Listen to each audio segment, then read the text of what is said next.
changed everything. The way I walk, the way I breathe. Will my fate shift into the night? But here I am, same old thing. Thinking deep, no ecstasy. Reality haunts the living mind.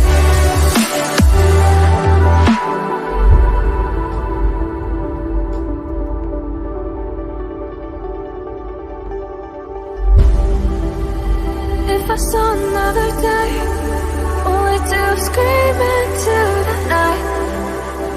Nothing ever tries to change, even if I want to realize.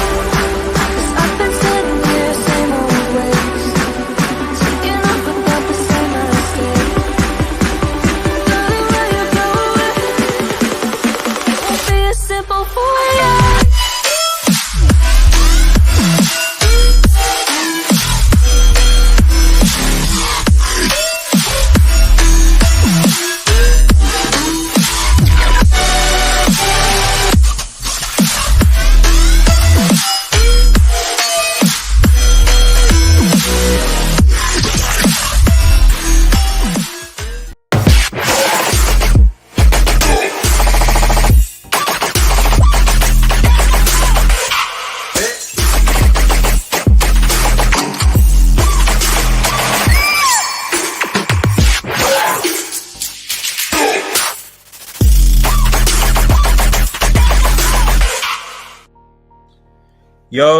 Yo guys, it is Old Man G here, RDS, back again. This is the first time I'm doing this on this channel actually, just a weekly Q&A, although there has been some latest Manchester United transfer news regarding Tyrell Malacia, I think, and also Frankie De Jong. But before we get into it, if you're new to the channel, to like, share and subscribe to Red Devil Studio. Follow us on Twitter, UnitedX. Smash the notification button for latest Manchester United news. I know I'm not in the studio per se. I am working on that. But this is just going to be very, very relaxed, very, very chilled. Nothing really official. I have some. If you have questions, because this is mostly a Q&A session. But we are going to talk about Frankie De Jong. We are going to talking about Tyler as well. So please, if you want to get into it, get involved. Smash that like button. Yeah, just let's get into it. So I do have questions from the members, so I'm going to go for some of those questions as well. If you have questions for me, this is, like I said, it's an interactive Q&A, so please get your questions in. I'll go for them in the comments, and then as part of it, I will go and then we'll talk about Frankie De Jong, we'll talk about Tyrell Malacia, we'll talk about just any questions, and they're not even strictly related to football, guys. So if you're interested, just get the questions basically. So yeah, nice touch of the calm music. Thank you. I can't actually hear it on my side, so I didn't actually know what it was going to sound like. So StreamYard has this thing now where you can add background music to the stream. So I'm glad that hopefully, let me know if you like it and if you want me to continue with it. So and if the sound is okay. So yeah, let me just go. Oh, make sure you like the vid, by the way. Make sure you like the vid. We're on the road to 3.2k subscribers. So please, if you're not subscribed already, if you don't want to subscribe, please subscribe. It would go a long way. So let's just quickly get into the Q&A then.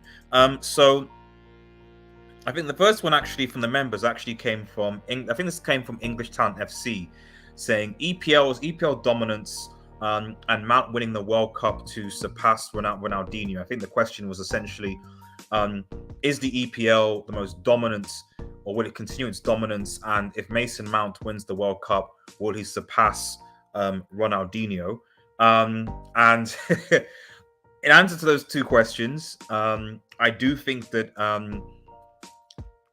it is only a matter of time that the EPL will be the dominant. I think if the financial disparity between the Premier League and other leagues continues, then I think that it's only a matter of time.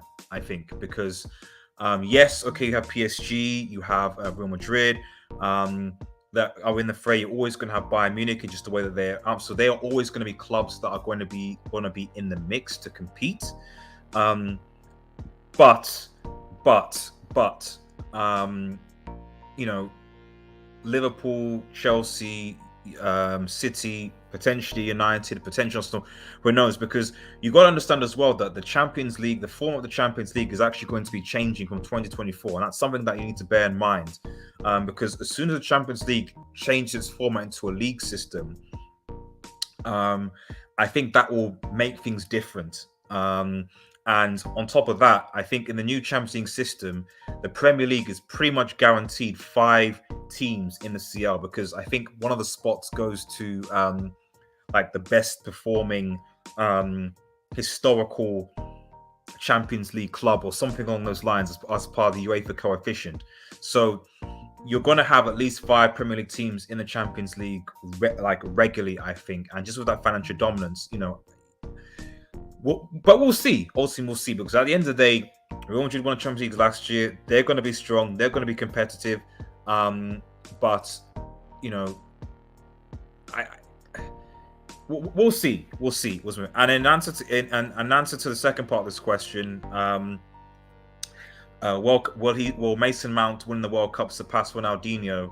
No. Because the talent in Ronaldinho's left leg is it's better than Mason Mount. It is what it is. It is what it is. Let me quickly get into your comments. Oh, shout out to Eddie. Big up Riddell. Hit the likes. Yes, please do. Yo, shout out to EFAC man. Big up. Says nah, thank you. Ballweight Christian M. Thank you. Yo, hope you're doing well, buddy. And a nice touch with the car music. Yes. So another question: how much do you know about Tyrell Malacia? Should top teams be worried about facing him? If I'm honest, and actually, it's probably a good idea to get Michael or even the Ajax guys back on the channel, because if I'm honest, I don't know that much about him. I did know that we were linked with him before. I know he's obviously a left back. From the clips in the short, literally having heard the news that I've seen, I'm quite impressed with the guy. Yeah, I just think that I think he'll be good. I think if it works, because obviously, this is going to be like, we can't have 3 left backs.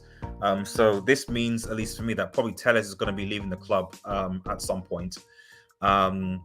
I am going to get into, obviously, and just reacting to Fabrizio Romano's tweets. That's going to come soon. But I think it's one of those things where, this is the thing about the Eredivisie, is that, there's always a risk that, is this player going to be able to translate into the Premier League?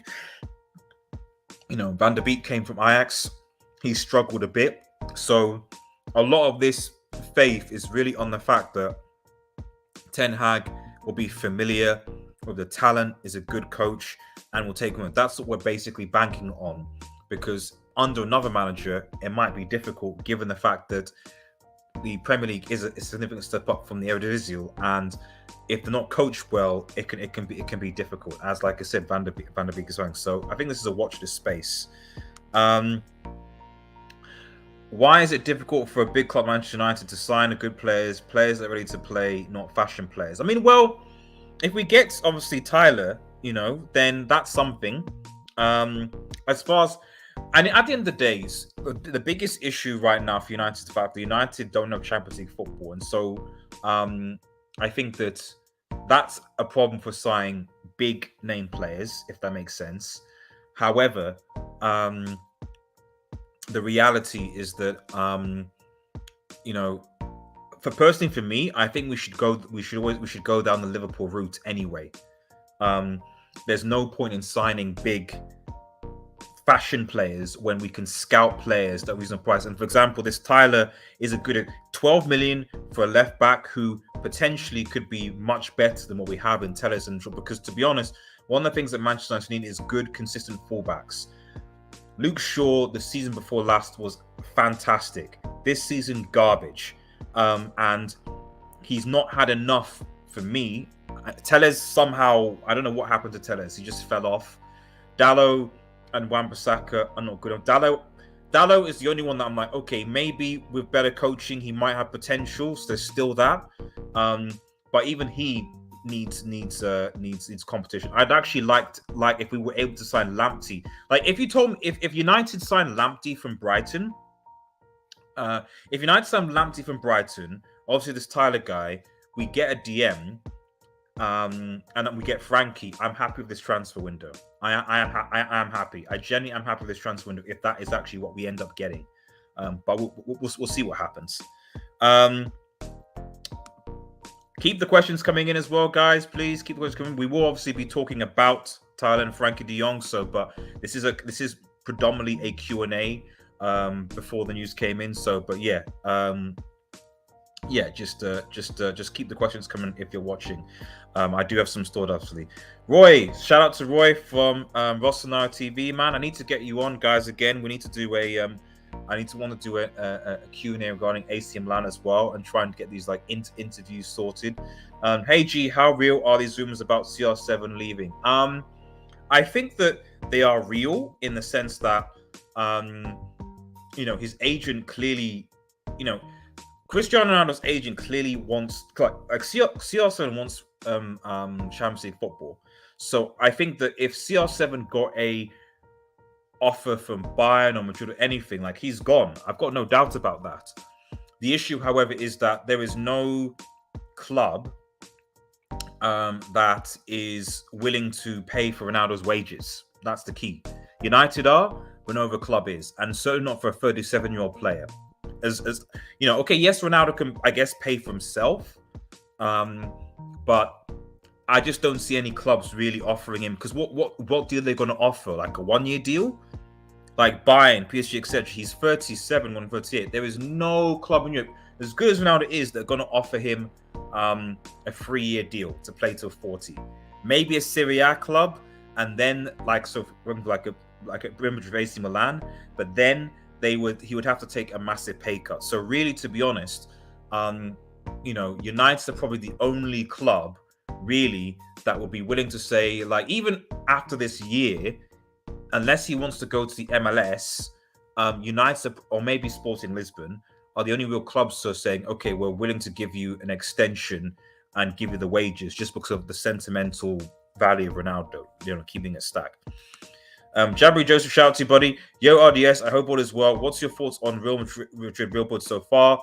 And do you think adding Gnabry would be a good idea? I'm very impressed with what Real Madrid are doing. Obviously, there was a lot of disappointment with how with losing Mbappe. Although in retrospect, maybe Mbappe might look and be like, "Oh wow, okay, maybe I should have gone to Real Madrid instead." But so far, like I said, obviously the signing of Rudiger from Chelsea, one of probably Chelsea's best centre backs. Tukmini, obviously they got Camavinga in before. Who else did they get? Did they sign Mendy as well? No, Mendy was there before. I'm trying to remember. Anyway, those are the three that stand out to my mind. But adding Gnabry,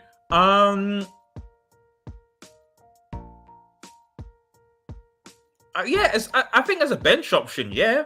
As a bench option, yeah. I don't think as to add depth, yeah. Because I'm just thinking, like, I think it would probably be. I think where would Real Madrid really need to I think probably a right back maybe to strengthen, and then maybe a centre forward to back up Benzema, because Benzema was ridiculously good this season and should get the Ballon d'Or. But it is a little bit worrying if Benzema were to get injured or to lose form. Who comes in? So I think a right back and probably a backup striker, maybe the things that Madrid need at present. That's what I would say. But shout out to Real Madrid, they're doing their thing, and they just showed. I mean, for those people who know, I'm on loan to Madrid currently right now. I am on loan, but I just admire just the mentality that Real Madrid players have. I really, really admire that mentality, and it's important. It's important. 15 people watching, guys. Hit that like button, share, subscribe if you're new already. It goes a long way. I'll try be doing these weekly, but I'm really happy that people are tuning in. So thank you so much. Chainsaw says, "Yo, tomorrow I'll get that W." Oh yeah, tune in to Gerrard versus Scholes. tomorrow, where Chainsaw is going to try and explain to you guys why a player who never won the Premier League is better than a player that won the Premier League several times, as well as 2 Champions Leagues. It just is what it is. Eddie says, how painful do you think United vs Liverpool be in the preseason for and in early Premier League fixtures? I mean, I don't think they'll really care that much, really, in the preseason, because we don't even have United. I mean, I don't know when the match is, but depending on when we get these signings in, they're barely going to have any training sessions. De Jong and Tyler, if he's going to be involved, Van der Beek, etc. So, yeah, I don't think they'll care much in preseason, but the fact that we play Liverpool third, yeah, I'm worried. I'm very, very, very, very, very, very worried. Very worried. I'm very worried about that. So we're not going to talk about that. Let's have a look. Antonio, Forza Milan. Thank you. Forza Milan indeed, buddy. Our right wing options currently are Asensio and Rodrigo, so I think he starts over them. That's fair. That's fair. I think that's fair. Although Rodrigo, I mean Asensio is I don't know why he shouldn't go to Arsenal. He's not that great, is he really? But Rodrigo came clutch this season, I think, a few times. So yeah, maybe selling Asensio and also between Rodrigo and Gnabry might actually be a good idea actually going forward. Super chat from Factors. Thank you very much, guys. And if you do want to support the channel, consider becoming a member to the channel. It goes a long way. The money is, I'm in the process, hopefully, of creating a proper studio, amongst other things, to be quite honest. Really kind of want to push this channel in the next year or so to deliver more high quality content on this channel. But also, if you can, I have a second channel called Red Marvel. Links in the description, where I post entertainment, games, video, movie reviews, etc. So if you could head over to my second channel, subscribe, really, really appreciate it. All this money is going towards that.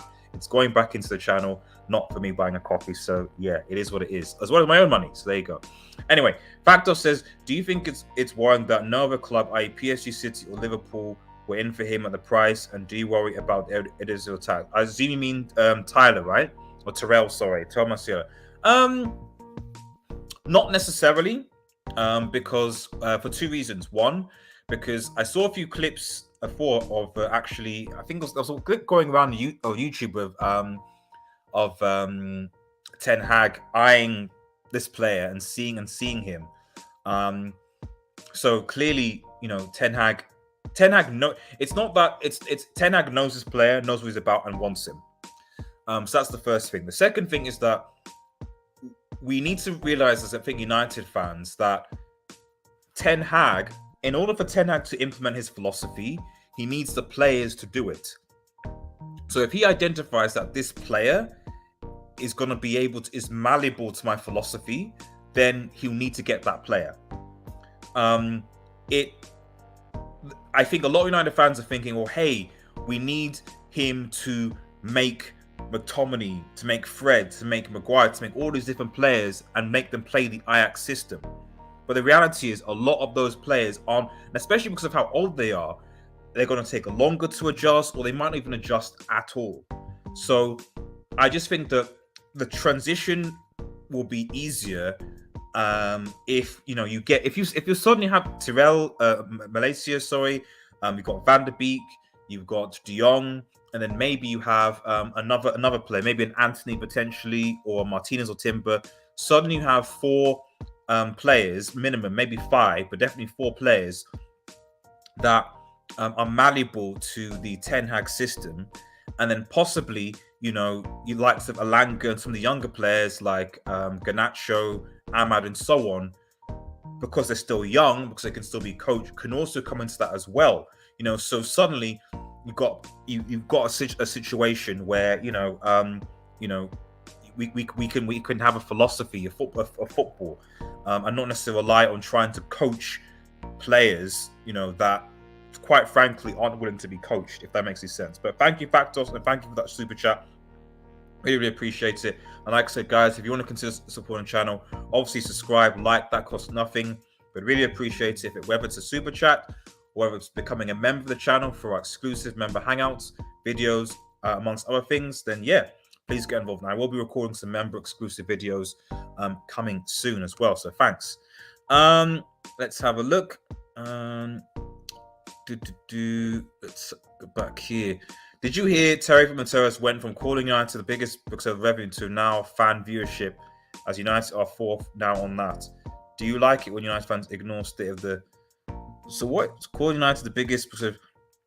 Oh, so he's saying that like United are basically the biggest because of the amount of fans that are in the world and stuff like that. Well, I guess ultimately it depends on just what people call the biggest. It depends on what you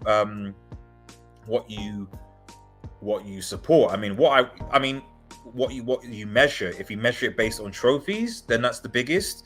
But I guess, you know, in theory, if one club is if the one club in the world is supported by the majority of the people on planet Earth, then they are the biggest.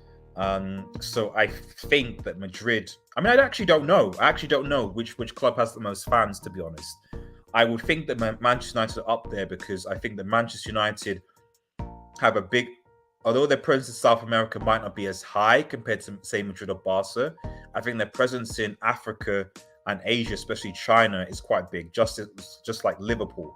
So, because of obviously of the Premier League. So, yeah, it's going to be an interesting one, you know? So, yeah. When will you end your shameful loan? Well, you have to speak to my parent club, basically. I'll keep with that. You have to speak to my parent club, and we'll have to see what they do, because right now the Glazers are running it, and the way that things are going, you know, it's looking bad. It's looking bad. Jabri, you can pick one player from each of these. I love these questions, by the way, guys. Keep these questions coming in, man. I really, really appreciate it. Keep them coming in. I'm loving this Q&A. I hope we do it weekly. So yeah, keep these questions coming in, guys. You can pick one player from each of these clubs to come to United. Who are you choosing? Oh wait. So yeah, so you can pick one player. Oh, sorry. You can pick one player from each of these clubs to come to United. Who are you choosing? Real Madrid, Bayern, Liverpool, City, and Barca. Oh, I see. So Real Madrid. So I'm going to do this based on, it's not necessarily talent, it's based on what United need. So based on what United need, not so much, oh, who's the most talented? Because, for example, I would love Benzema at United as number 9. But I think that based on what United need, I would say I would love like a Casemiro or like a Valverde, for example. Yeah, definitely a Casemiro, I would say, or a Valverde would be nice, based on what Manchester United need.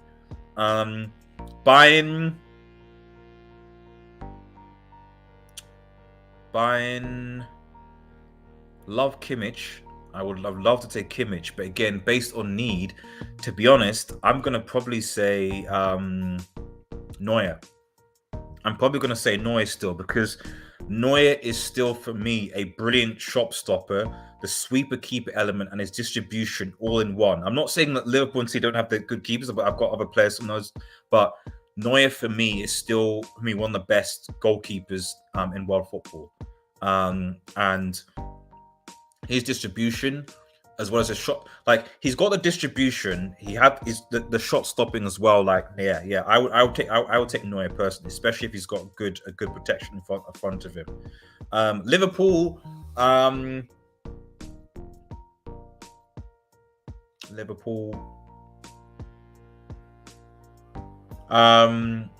Oh, this is obvious. Van Dijk,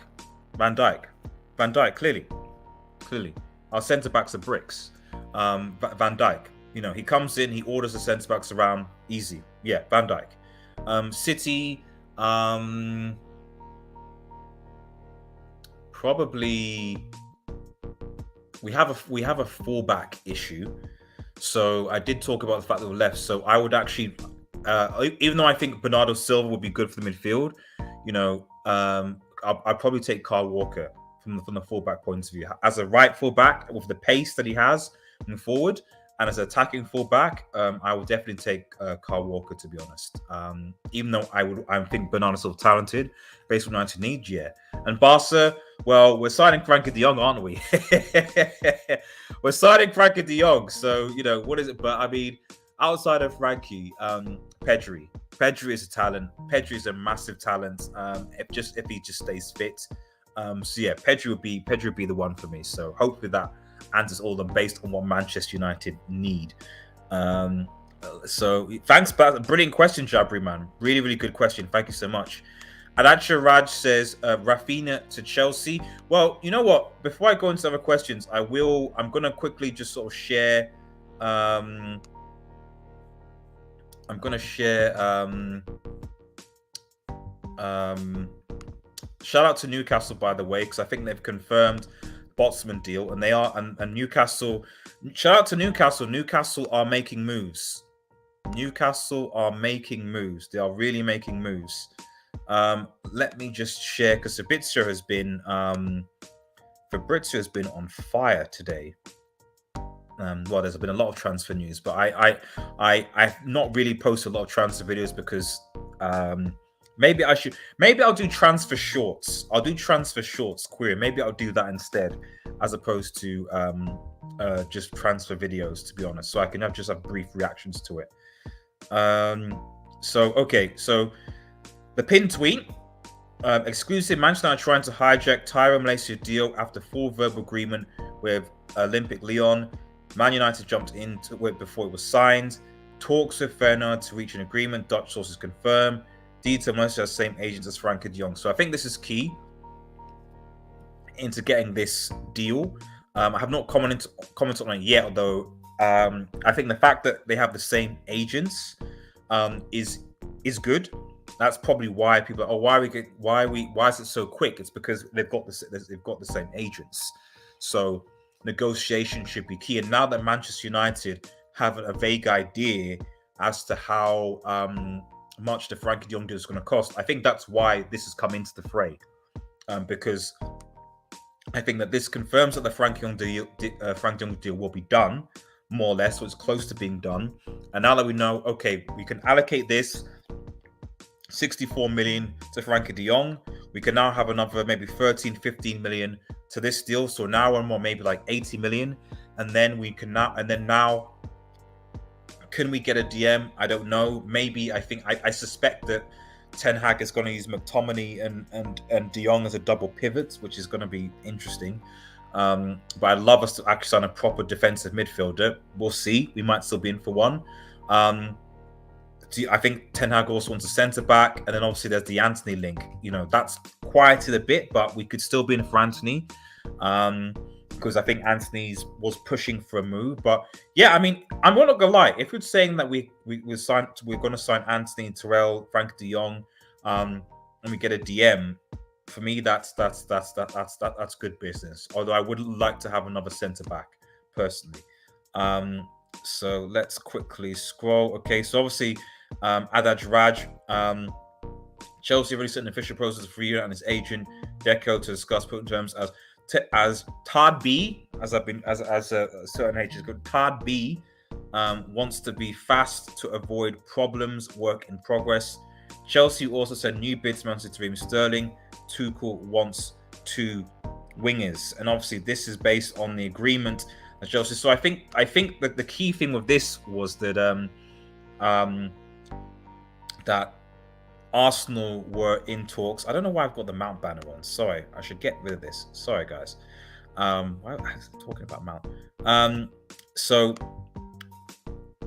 the key thing with this, I think, was just that Arsenal were linked with him, and then they didn't.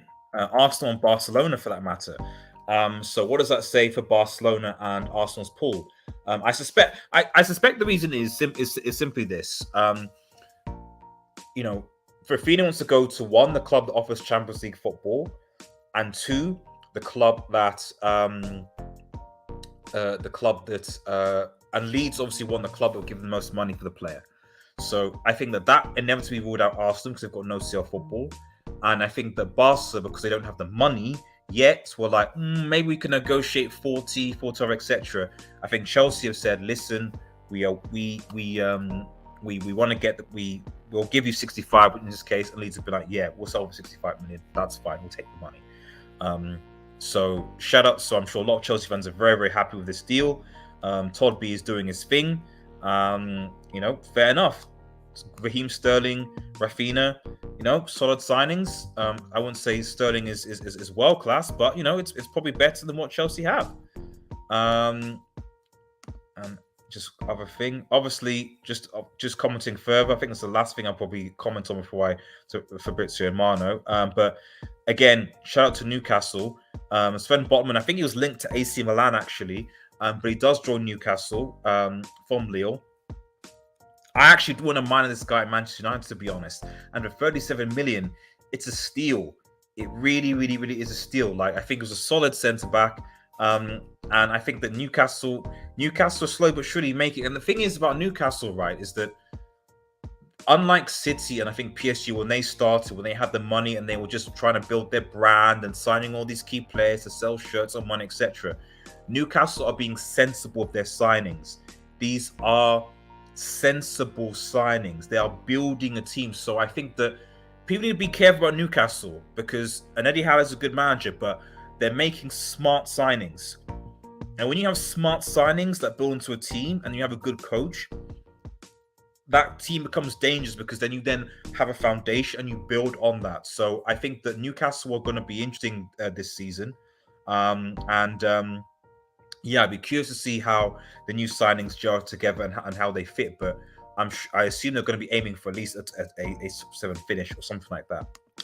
So let me stop sharing Fabrizio for now, and let's go back to the questions and answers. Let's have a look. So I think there's a talk. If only they Beef Bully. Okay. RDS, what's your thoughts on this window if we get them? Eriksen, De Jong, Malacia, De Ligt, Pookie. Are we linked with Pookie? Are we linked with Pookie? Please tell me we're not linked with Pookie, man. Come on. There's other options, man. Come on. But yeah, if we were to get Eriksen, De Jong, Malacia, De Ligt, and Pookie, I think that's a good. I think I will still be annoyed that we haven't got a proper defensive midfielder. I'd still be very annoyed that we haven't got a defensive midfielder, to be honest. I think that we know that's been a key problem for Manchester United. So a DM for me is important. So that's why I'd say that I'd probably rate the win as a 7 out of 10, just because I think that that's the key position. On top of that, I still think that we need a right back. But the DM for me is the biggest thing. We need a defensive midfielder. United need defensive midfielder. But yeah, it's a good window. I don't think we're going to get De Ligt. I'm horrified that we're linked with Pookie, not because he's terrible, but just because I just don't think that's the caliber of player that we need right now. But Eriksen, De Jong, I think are good signs because we need midfielders. We've lost Pogba already. We lost Matic. We lost 2 midfielders already. We even lost Fellaini ages back and didn't replace him. Herrera likewise. So we need to sign at least, in my opinion, at least 2 midfielders minimum. And so signing De Jong and Eriksen, I think, is a very good start. Malacia, like I said, is a nice breath of fresh air. Will give competition for Luke Shaw. De Ligt, like I said, it would be nice, but I think it'd be a stretch if we got him. But if Ten Hag wants to turn United into mini Ajax, let him work with the players that he has, But thanks for the question, Beef. Appreciate it. Jabri says, and I guess this could be any questions, by the way. It's not just related to United or the recent current news. It could be related to football or other teams or outside of football. This is literally just a casual Q&A where you can ask me anything, basically, whether it's football or otherwise. So, as long as it's not going to get this channel deleted or I've got to censor it, keep it clean. But yeah, ask away. And like I said, get your questions in while we've still got time. Jabby says, who's your favorite footballer of all time and why are they your favorites? Oh dear, man. Oh dear.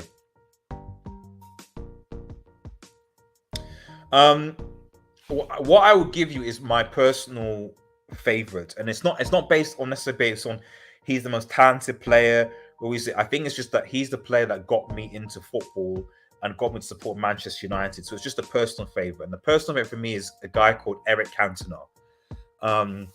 Maybe I'm older than not you guys, but Erik Cantona for me was the person who got me into football and got me into supporting Manchester United.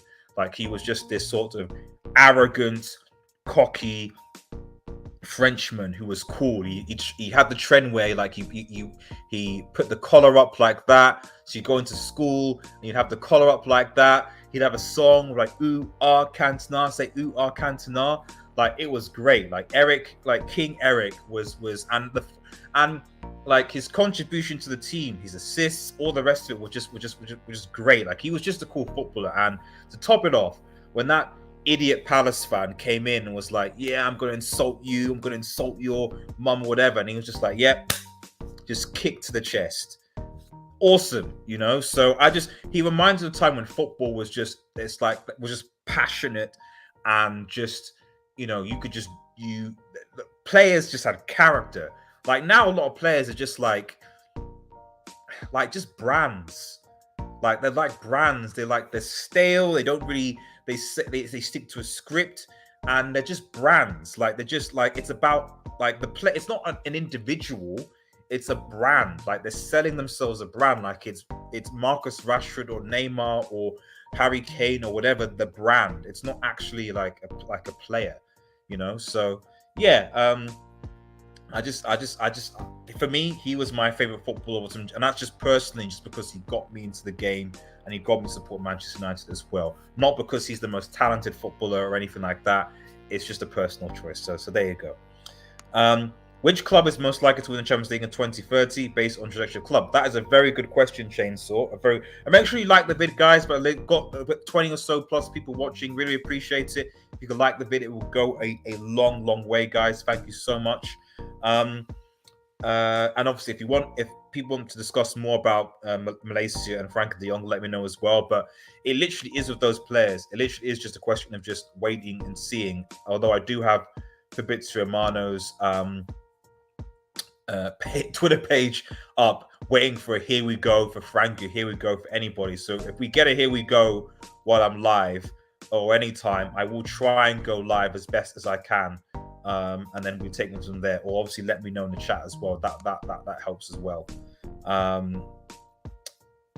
Yeah. So okay, but let me answer this question. Which club is most likely to win the Champions League in 2030 based on the trajectory of the club? So that's the next. Okay, so I think the two things you need to bear in mind is that the form of the Champions League is going to change. And I do think that's going to have an effect on who wins. Because it's like a league. They're making it into like one like league, and then you'll play against 8 other teams. There's not going to be any home and away legs. You're going to play against one team, so you have 8 games against different teams, and then you'll get put in a what's it called again? The top ranking or whatever. So yeah, it's that's why it's difficult to say, if I'm honest, Chainsaw, because I don't know how the form of the Champions League is going to make things different for clubs, because they're going to basically so let's just imagine that they're going to have like a league of 36 teams. You only play 8 games against different opponents that are basically based on a coefficient, and then those points, it'll be the first, I think it's the first 8 will go through straight to the round of 16, and then the bottom 16 will then go into a playoff type thing, and then the bottom 8 will go into the Europa League or something like that. That's how things how things are. So like I said, it's if I'm honest, I can't answer that question right now, because I don't know how that format is going to, because that format might actually mess up certain teams. So for example, Real Madrid, I think Real Madrid are one of the best in Madrid, but it's not been unheard of that in their group stage games have not been great, or campaigns have been great at times. When they hit the knockouts, they're amazing. So it'd be interesting to see if Real Madrid, for example, are playing more group stage games against different teams, how will they react to that? Maybe they might end up being worse off. Some teams might be better off. I don't know. So I know that's a cop-out answer, but I really think that 2024 it's going to be interesting to see how teams will react, because I think there's going to be certain teams that are going to be better in the knockout situation that are going to miss out, and other teams aren't. So yeah, that's my 2 cents to it. Right, RDS. What's your rating on this if it happens? Eriksen, De Jong. Oh, did I answer that? I thought I answered that. I'm fairly sure. I'm fairly sure I answered that. Yeah. Yeah, I'm fairly sure I answered that. So yeah, people, I did answer that. But yeah, I said it was like a 7 out of 10. A player rejects Syria champion for EPL top 10. Not a surprise. EPL taking over. Player rejects Syria. Oh, Botman. Yeah, Botman. Botman. I mean, to be fair, Newcastle have. Is it EPL or is it the wages? Because Newcastle probably were like, we can pay you quite a bit. We can definitely pay you quite a bit. Ice Freezer says, artists who look weird. Where is the beard? It's the beard, isn't it? Yeah, I know, buddy. I've shaved. People are telling me that all day. Like, you look weird. Like, there's no beard. Like, you look young and something like that. It's like, bro, it's when it's summer. Because it tends to irritate my face. I tend to try to like shave it off and try and keep it like just off.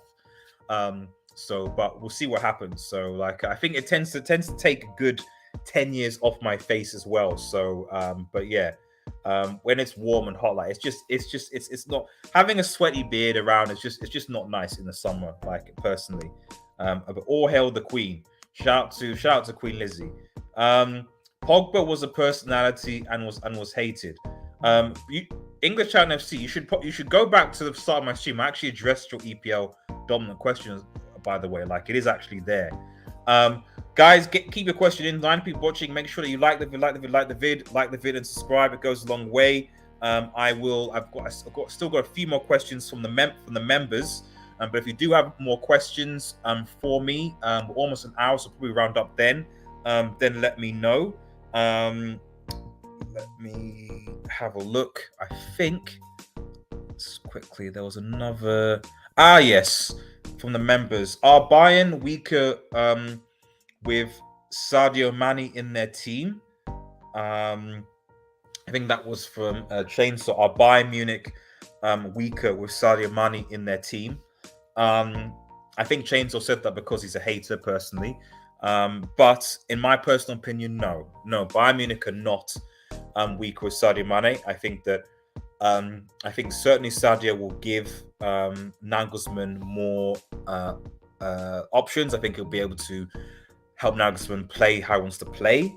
I don't think it'll take Sadio long to adapt to Bayern as well. It'll also be good for him to have another trophy as well.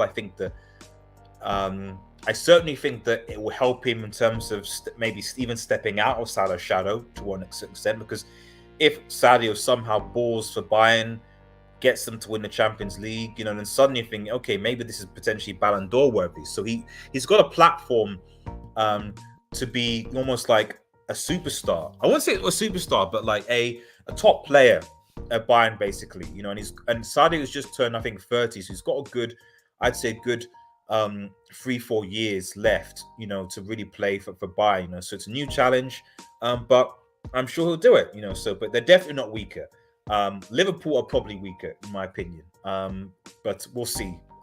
If Nunes balls, who knows? He could be a brilliant, lethal striker, or he could be Lukaku. I think it's just a question of watching this space. Let's have a look. What's Chainsaw? I ain't a hater, I'm a truth teller. Shout out to Chainsaw, man. I ain't a hater, I'm a truth teller. What's your favorite horror movie series? Oh, thank you, buddy. Not football related. Okay. If I'm honest, I don't really do horrors. I really don't really do horrors. I don't.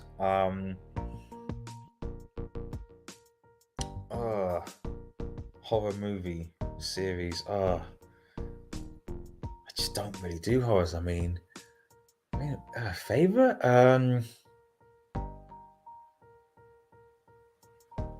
It's a tough one because I really, really don't watch horrors. Really, not really that much. Um, the last probably one that I don't know, maybe like Final Destination. That's just putting it out the ass. I don't know because like I just don't watch horrors. I just don't get anything from them personally. So, but yeah, Final Destination. I put that out there just because of its weird, grotesque killings and all the rest of it. So yeah, RDS Dale MGM Studio. Thank you very much. RDS, keep with the great videos. Do you think that? Thank you, buddy. Do you think the MLS will challenge European dominance in the coming decades, especially in your Apple TV for $2 billion? No, if the system doesn't change. No, if the system doesn't change, and I'll tell you why. My problem with US soccer is that it is a pay-for-play scheme. So, in order for you to, go to a team, you have to pay a significant amount of money to be a part of that team. It's financially driven, so from the groundwards up. And I just think that if you have that system, you're always going to miss out on quality talent. In England and other parts of the world, like it's not that way, and that's why you often find that a lot of football players are often from poor backgrounds. Football is their only kind of outlet and their talent, etc., etc. And you go purely based on talent, as opposed to just whether someone has the financial resource to be able to pay to actually play football.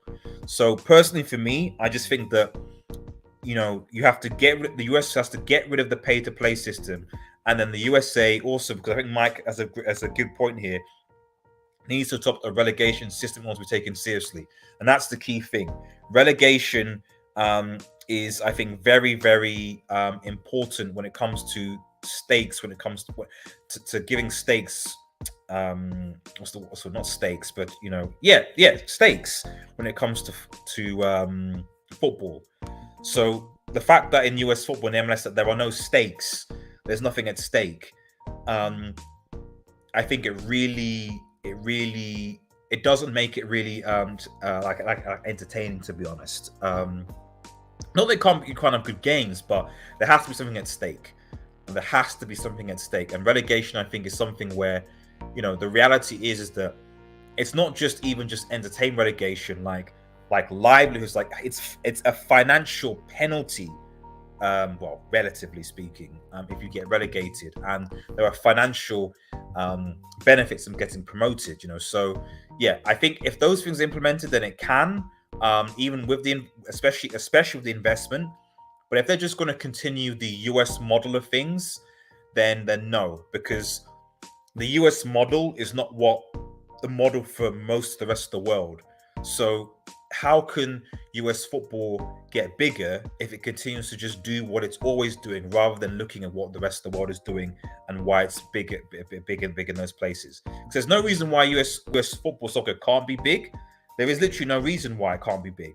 But you need to adopt that model. I think that's the key thing. I mean, I know China, they try to do their thing, trying to improve their league, signing the players, but now they kind of capped it now, so they've kind of ruined that in. So, but they tried to make it big.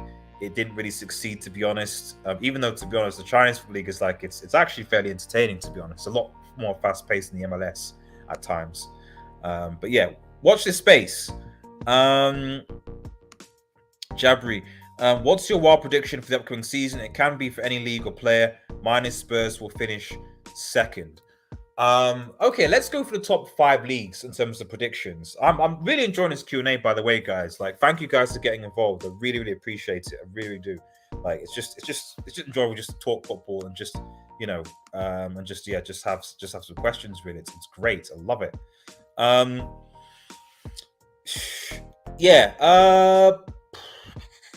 It can be for any league or player. So I say, so wild thing for Premier League.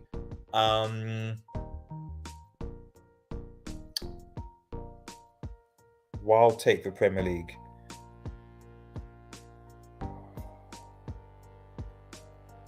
Wild take for Premier League. Wild take for Premier League for me is Arsenal. Is that a wild take though? Arsenal.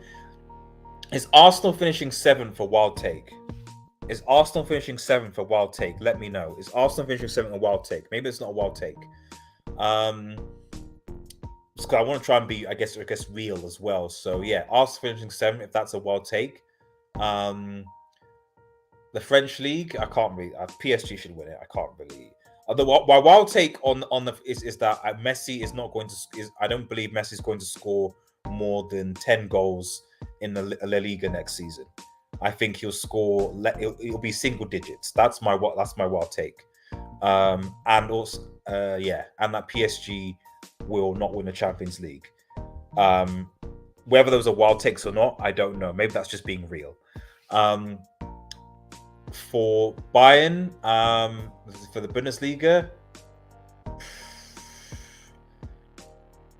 my wild takes that I don't think Dortmund will finish top 4. I don't. Especially now that Haaland's gone, and I just don't think I don't think they'll finish top 4. Serie A. Okay, Roy might click me on this, but I think that AC Milan will defend the Serie A title. That's probably the wildest take that I've got so far. The wildest take I have so far right now is that I believe that AC Milan will defend their Serie A title. There's that. So there you go. Those I think for that. Oh, and the Liga. So I forgot. But yeah, AC Milan and the Liga.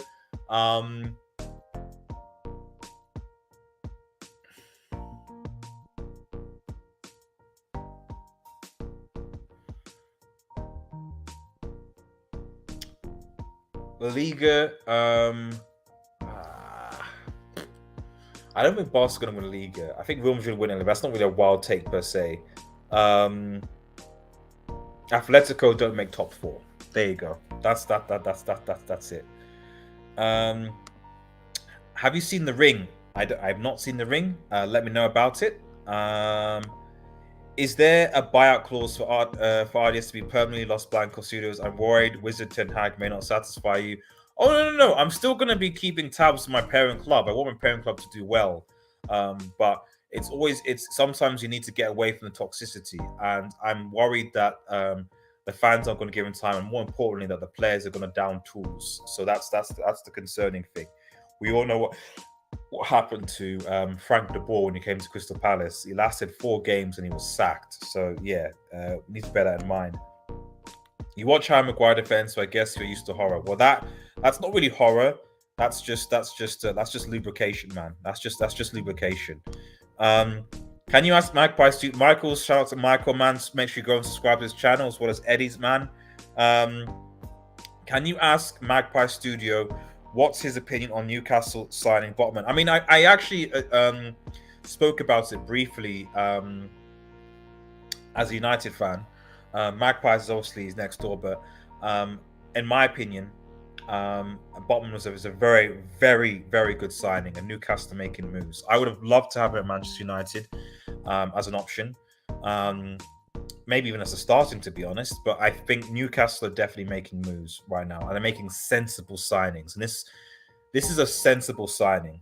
If I was Newcastle, if I was a Newcastle fan right now, I'd be thinking, right, with the signings we have, especially and with the squad, we should at least be aiming to. We should have at least a minimum of a top 10 finish. Maximum, we should be competing for Europe. Maximum, if Newcastle get a decent cup run, and top 10, then that's improvement. It's a bonus, I think, if they get into Europe, say 7th place, because people forget at the end of the season, Newcastle, I think, had the 3rd or 4th best form in 2022. So if they can continue that, then yeah. you know, I mean, the scary thing about Newcastle is that because of their intelligent signings, if it does work, if it does, if they do build and they continue to build, then I don't think it's going to be as like I think people think, oh, it's going to take 10 years, 12 years, etc. But if they do what they're doing and they build and they get success, I don't think it's going to take as long as people think it's going to do. I think that it might even be shorter.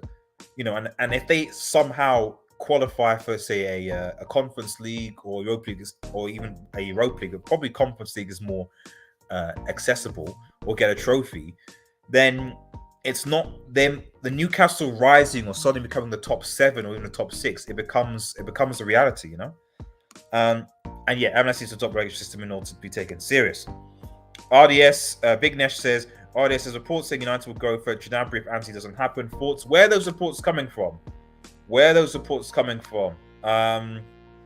Sorry, there's certain Twitter accounts that I have muted because of their I don't really a lot of Twitter accounts where we are linked with almost every player underneath the sun, and then people that want to just sort of be in the know.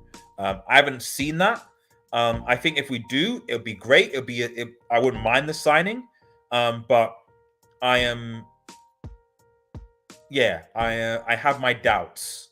I have my doubts on it. I wouldn't mind it, but I have my doubts that it could potentially happen.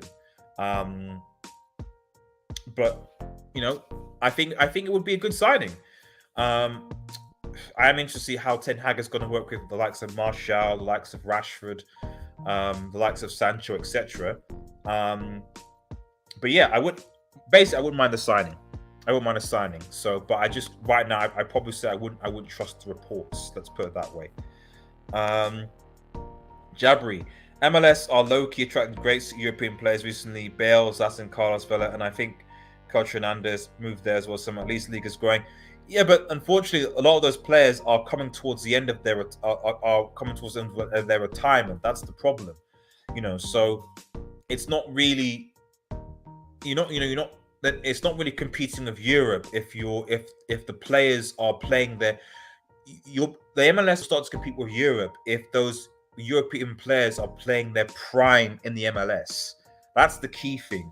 Are these players wanting to play their prime in the MLS? And then I think that the other thing is are we now seeing is it now are people around the world tuning in to the MLS?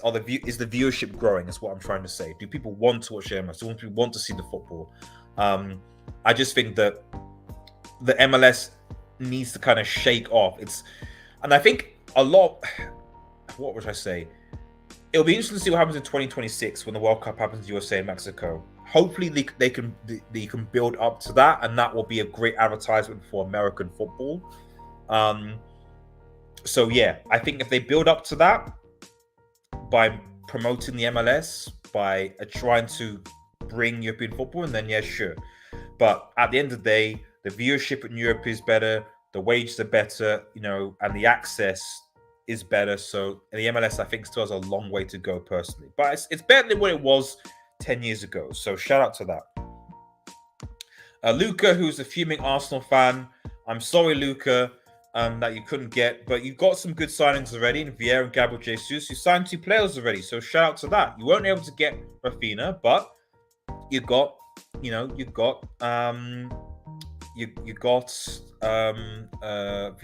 and who's the other guy? Gabriel Jesus, sorry, and obviously Saliba's back. So yeah, it's not the end. To be honest, it's not the end of the world. It's really not. Rafinha would have been good, but it's not the end of the world. At the end of the day, you want some Champions League football, is what it is. You just need to look at other options.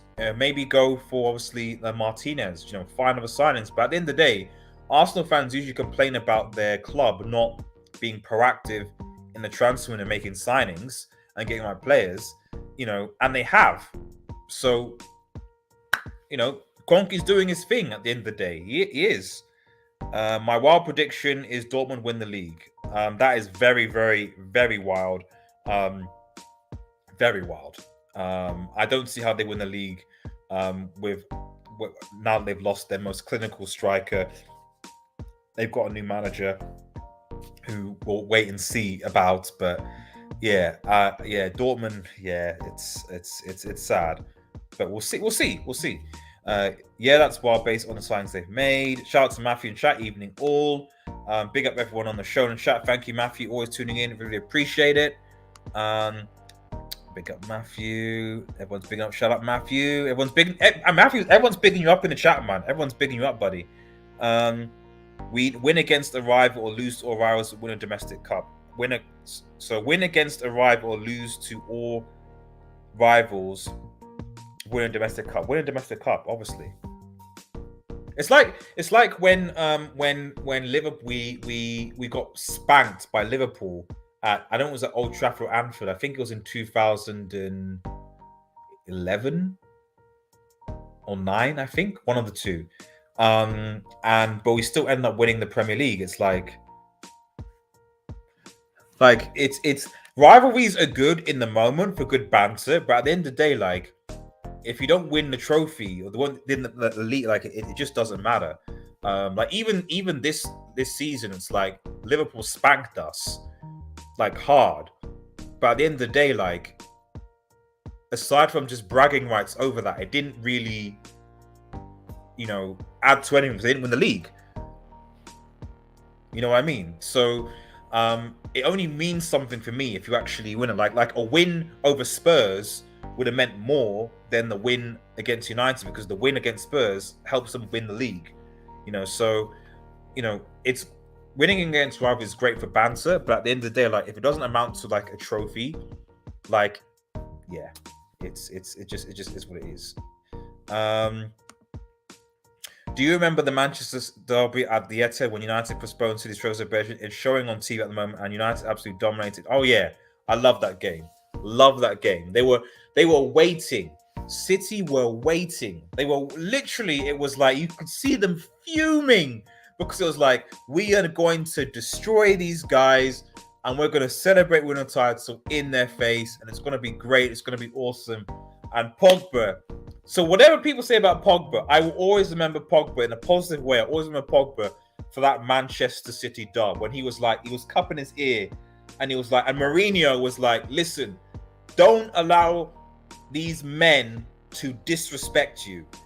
Mourinho, do not allow these men to disrespect you. And he was literally just like, go out. And Herrera, Pogba, like, and even I remember seeing Gabriel Jesus like in front of you start, and it was great.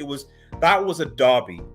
Even though we had nothing to play for, aside from pride, that was a derby. That was when I was like, yes, I'm proud to be a Manchester United fan. Not this season when they cleared down tools. That one I was like, okay, yes, we lost it to our rivals, but we are not going to allow these bums to win the title by beating us. That's it's one of the few times I'm like, these guys are Manchester United players, because yes, you haven't won the league, but at the end of the day, you stepped up and you got yourself counted. So that's it. Sorry, give me 2 seconds. Just need to get some water.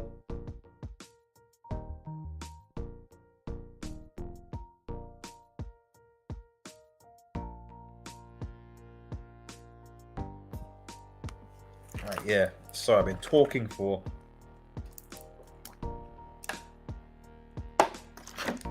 about an hour now, so I needed that. I definitely needed that. Big Nash, long term, you want to see Malaysia with Fernandez as backup at left back, or any other partnership? Long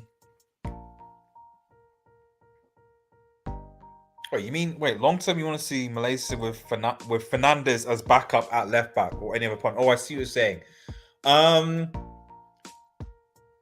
Long term. I mean, I guess I'm assuming that means that you want to bin Shaw. Because obviously Shaw, I don't know about Luke Shaw. I suspect that it will be Shaw Malaysia. I suspect. I don't know. Like, the thing about Luke Shaw, right, is that like the season before last, he was brilliant. He was phenomenal. He was great. He was so good. Not last season, but the season before last. You know, his performance even in the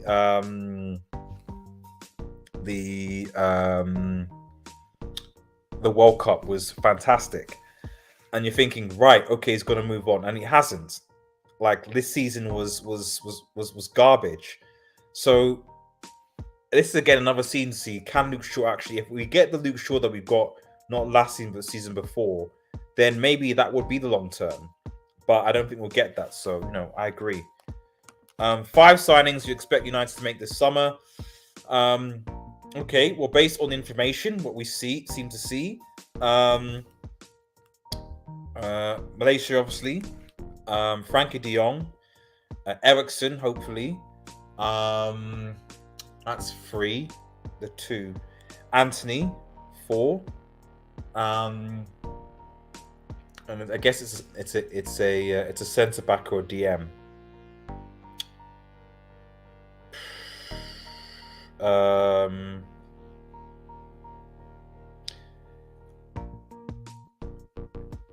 It's either going to be De Ligt / Martinez, but probably De Ligt or a DM. Yeah. I think there is a trend with the players that we seem to be linked for, that a lot of them are Dutch, which makes sense because Ten Hag. Also, bear in mind that Ten Hag, at the end of the English is not his first language. Again, having Dutch players helps with communication, that's a very, very important thing. You need Dutch players that are gonna know what you're saying and be able to communicate with different people. So that's very important. So I think that you're gonna see a pattern where a lot of these players are Dutch, or at least know how to speak Dutch, and that's important. And I think if any Manchester United players watching this, it's important. I don't know if there's one thing they noticed, is that as soon as they heard about Ten Hag, they should have been like, right, I now need to spend the next couple of months, instead of posting on TikTok, twerking, whatever. I need to spend at least the next couple of months at least picking up some basic Dutch, okay? Because communication in this squad is going to be key, and we can't have a situation where we have cliques, where we have this clique, which is the Dutch clique, and then we have the Portuguese, French clique, or whatever, and then we have the English contingent. There needs to be communication and cohesion, absolutely. But yes, getting smashed by all top 6 rivals with a few scores. No top 4, no real progression. Domestic Cup means nothing these days, if you're honest about it. I mean, yeah, but the thing about it is that, like, if you're getting smashed by your top 6 rivals, you're probably not going to get top 4. Like, if you're getting destroyed by all the top, then more likely not, you're not going to get top 4. So I'd rather because what was the let me go back. What was the question? I can't remember. Where was the question again? Win against a rival or lose to all rivals, but win a domestic cup. Yeah. So you also said, Chainsaw, that like it was win against a rival in rivals. Okay, because I only saw the plural. If winning I mean, to be honest, then I would say that, well, if you're going to win against all your rivals, then again, more likely not, you're probably going to win the league. Like, if United are good enough to beat Liverpool, City, Chelsea, Spurs, Arsenal, etc., they're probably going to win the league. So yeah, I'd pick that. Because if we're going to win against all, more likely not, United can't beat. It's not possible for United to beat all those rivals and then lose to everybody else in the league. So I would probably go for that then. I thought you meant. So I only saw the singles and I thought you meant rival. That's my fault. Vignesh, RDS, an all-time South American 11 versus all-time European. Who wins? Oh dear. You know what? I'll put that question on. I'll write a note of that question, because that's one of those questions that could be an hour, and that could be a video in of itself. So that might be a video actually. That might be a video actually. That might be a video that I might post on the channel. maybe member only, maybe not, who knows. But yeah, that's definitely a good idea, because I'm going to be posting a lot more of, I think I think Michael said that there was a nice video about what if scenarios in football. I wanted to get a what if series on this channel. Like, what if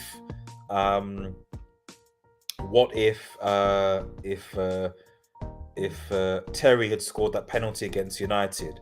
You know, what if the referee hadn't screwed over Chelsea? What if, etc.? What would have happened? So yeah, I am gonna be doing like a what if series on this channel. Let me know if you think of it. So I'll try and maybe use some editing and doing stuff. But yeah, that's a work in progress. And if you have any suggestions on topics, then that would be good. I'll put them in the poll as well, the community poll. So yeah.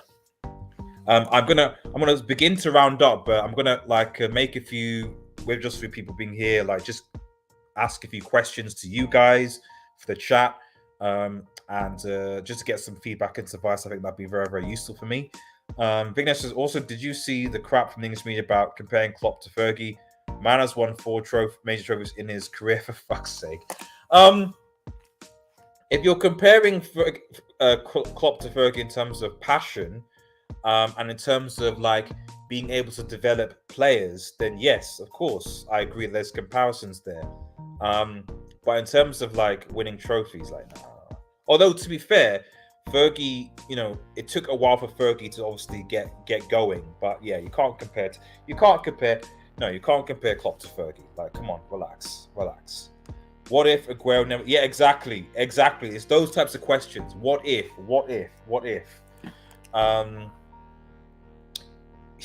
Like, I'm gonna post these. I think. Guys, let me know what form you want them. If you just want them to me, like, do you want a non-audio, a non-video where I just have an image and I talk, or do you want different images and stuff like that going into it, like, or do you want me to just give my opinion on it? Let me know what format you want, because there's so many what if questions you can get. And what I'll probably do is I'll put a poll in with just the types of videos that you want, and that's another thing as well. Just going forward. Thanks again for the questions, guys. I really appreciate it. Thank you so much for getting involved. So just regarding like stuff for the channel going forward, like I said, we've already got what ifs. You know, what if Robin scored against Spain? Jeez, man, I need to write some of these down actually. What if the Glazers never bought United? Jeez, what if Scholes goal had been allowed versus Liverpool post? These are very good questions, very, very, very good questions. And I think I'll make a note of these and start it. But it sounds like it certainly will be a good series to start. The Versus series obviously coming back. So what I'm going to do is I'm going to put I'll start putting community polls with suggestions for versus debate / battles. Obviously tomorrow I'm going to be joined by Chainsaw. We're going to be doing Gerrard versus Scholes. But what I want to do is I want to make it interact from next week, so that it is that you guys in the community get to vote and decide. Regarding the what if, what I'll probably do is I'll have some that are member only and some that are non-member only, just we can get that exclusivity going. Obviously the weekly Q&A. So I think if this is good, it seems like a good time. So I think yes, these Tuesday until 9 o'clock, I will just be doing these weekly questions and answers around about this time. So this will be going. The other thing as well, I think, in terms of going on this channel, it was very thank you for those who tuned in to the Ajax video yesterday with the We Talk Ajax team. I think what I want to is at least once a week, I want to have a show on another channel where we discuss another team, but also, you know, their league, the impact of Manchester United, etc. So every week I want to basically have like another channel on with another football team to sort of really broaden this channel's sort of sphere. It's not just being Manchester United, just getting different perspectives on other leagues in football, etc. That I think right now are probably the key things going forward on this channel so far, at least until the league starts. Then you get the match reactions and post-match and stuff. as well as the build up to the World Cup. So those are the things. Those are the things. Does it, like, just before we come, does anyone have any, like, how have people found this audio, video, everything like that? It's been a call. Does anyone have any feedback for this? Because it's the first time we've done a proper Q&A on the channel, despite the fact this channel's been, what, 2-3 years old. It's the first proper Q&A I've done. And also, does anyone have any suggestions or things that they would like to see in the channel sort of going forward? There were things like FIFA and stuff. If I'm honest, I don't play much FIFA or PES anymore. I can certainly upload simulations to the channel, but in terms of playthroughs, like I can't stand FIFA, you know, so that might be a bit difficult. But yeah, let me know in the comments if you have any suggestions of the content you want, because at the end of the day, you know, I do put stuff that I want to do on here, but I realize it more and more. At the end of the day, this is supposed to be your channel, guys. It's not mine. Although, you know, it's nice, a stress reliever, given how toxic United can be at times. But it's also geared to what you want. And I know there are a lot of people that watch this are not Manchester United fans. So this is not a strictly Manchester United fan channel. It is a football fan channel and then some. So if you have ideas, whether you're a United fan or not, please let me know. If you want me to cover other leagues, videos, etc., please let me know. So yeah. So if you have any final questions, get them in. Or obviously with the feedback, I'll have a look and then we will round things up. So let's have a look. What is Chainsaw saying now? Chainsaw Gerard asked the question, why will Chainsaw win tomorrow? Geez, I mean, what if Drogba didn't score against Bayern? Yes. Some of these, like, some of these questions are, I need to write these. Oh, yes. Shout out. Subscribe to Eddie, Michael on this, like the video too. Yes. Shout out to those channels, man. And you, Chainsaw, as well. Even though it's anime, like, I always want to support other content creators. So shout out to you guys. Shout out to Chainsaw, Eddie, and Mike's in the chat. Make sure you hit up those channels and subscribe to them. Jabra says, everything was good, bro. Thank you so much. Appreciate the feedback, buddy. Feedback, great vid. Suggestion, nothing. Thanks, good. Competitive versus battles and debates. Yeah, okay, fine. Yeah, so the versus battles, definitely. Okay. We might have debate topics as well, potentially, but I think that'll be more in the football season as opposed to interim. What was it? What if HH didn't have the Ching's power? When coming up my YouTube name, your channel gave me inspiration. I'm a brick at coming up with names. It was a gate Q&A. Really? Doja, really? Oh man, like, it's always nice to know that I can inspire other people. It really, really, really is nice that I can inspire other people. Yeah, it's thanks. That really, really makes my day, you know. So, and you know, subscribe to Del MGM Studios channel as well, man. Subscribe to it, man. Seriously, you know. So, but no, thank you so much, buddy. I appreciate it. There are a lot of studios, you know, as you can tell. There's an Red Devil studio, there's a Magpie studio, there's a Los Blancos studio, you know. So that reminds me, expect some graphical changes as well. I'm going to be changing the banner soon because a certain Paul Pogba is no longer at the club. So that banner is going to change up there. There's going to be a few variances there. Winner stays on versus the battles debates. Yeah, if we get a sizable number, I think we can do that. I need probably a good 8 or so people maybe to make that functional. But yeah, we could definitely do that. Yeah, suggestion would be more debates. Yeah, so I'm seeing a lot of push for the debates. So right now it is weekly. I'm probably going to fix it to weekly on Wednesdays. So Wednesday nights, 9 o'clock. I want to keep these at 9 o'clock shows ideally. Sometimes the weekend I'll be busy, I'm not going to lie. So for example, Saturday, Sunday, I'm going to be away for my niece's birthday, so that's great. But yeah, ideally, I'm going to try the consistent. I'm going to try is within reason. I'll try and keep the shows where I go live at around about 9 o'clock, 9 p.m. really. But yeah, more debates versus debates will be good. I will certainly do that. And what I do, like I said, I'll put a poll in to see what the type of debates topics that you guys want. What if Fletcher never got a red card versus Arsenal semi-final 2009? Yes. Yes, geez, some of these what ifs, man. I generally, in fact, how do you want the what ifs to work? Do you want the what ifs? Do you want me to give my opinion, or do you want it to be like a live show, like another discussion, like we have like a live, like, do you want me to pre-record the videos, or do you want me to have like a live, like, what if series, like we can actually have a discussion about it? Let me know. Or I might do both. You know, who knows? And then what if Bayern beat United in '99? God forbid, but yeah, that would definitely be interesting. And then lastly, court style vids. One judge who decides who wins the debate argument. Why do you're the judge and Paul live chat is during winning? That makes sense. That makes sense. Good night, everyone. Yes, okay, guys. Thank you so much for tuning in. Really, really appreciate it. It's been a brilliant Q&A. You guys have made it so enjoyable. I really loved it. Thank you for getting involved. Thank you for subscribing. Thank you for supporting the channel. We'll be back again next week. Stay tuned. Tune in tomorrow when I will be debating Chainsaw to see who is a better player, Gerrard or Scholes. It'll be a treat. Guys, have a nice day, everyone. And cheers.